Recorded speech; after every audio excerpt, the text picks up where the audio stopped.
Die Wurzer Logistik GmbH sammelt in umliegenden Landkreisen im Auftrag regionaler Systeme die gebrauchten Leichtverpackungen als bekannt als Wurzer.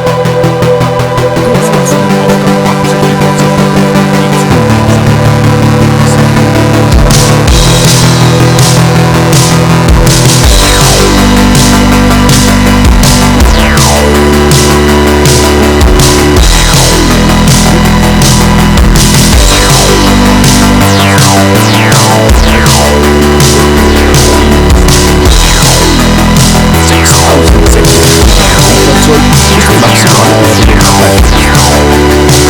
Das entspricht 56.000 Kilogramm Leichtverpackungsmaterial, genannt LVP, das pro Fahrzeug und Tag gesammelt wird.